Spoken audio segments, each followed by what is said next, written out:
Next on stage, we have the co-founder of Cerbos and CEO Emre Baran, who will take us on a deep dive into the build versus buy decisions for growth-related features in enterprise software.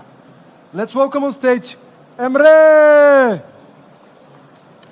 Web Summit veteran. Hello. Thank you, Stoyan. Throughout my career at Google, CGI, and 3 of my startups, the developer teams I worked with spent countless months building and implementing infrastructure that had nothing to do with the real business problems we were solving.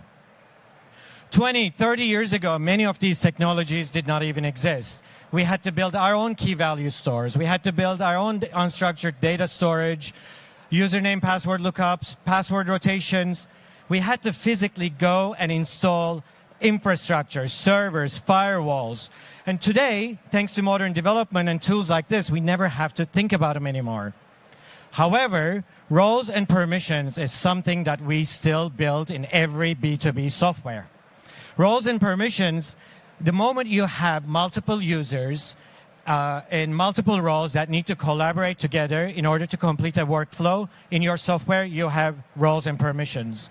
And any application needs that. And we still build this from scratch every single time. Today, I will share 3 common mistakes that led to my team spending countless hours and months building it. Roles and permissions start very simple. Every developer thinks that we can do this in-house. However, as the requirements get more complex, this very statement turns into a very complex statement in your code base. Stripe has a recent survey that says 42% of developer time is actually spent in tech debt and maintenance.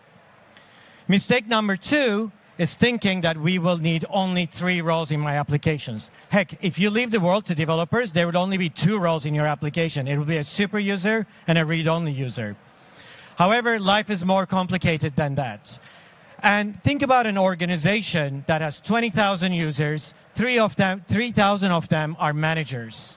And those managers are in 25 countries in 15 different departments. Are you going to give every manager the same right to see the data or make changes to your system? And a mistake number 3, thinking that I can implement a very simple library and be done with this.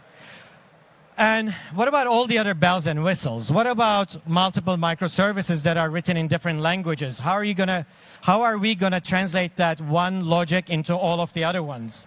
How do we deal with coordination and deployment and synchronization? How do we deal with audit logs? And because of that, we invented this wheel many, many times in our previous lives. And each time we had to build it, we had to start from square one. Of course, there was a bit of knowledge transfer from one instance to another, but we lost a lot as well. And in an era of GDPR, CCPA, if you do not cover your security base 100%, it can lead to catastrophic results. So we built Cerbos and we made it open source and we made it available to every developer out there so they can actually play with it and easily implement in their applications. And on average, our open source solution saves a developer team of 3 months. In software development, we live in an era of delivering value to our customers as quickly as possible.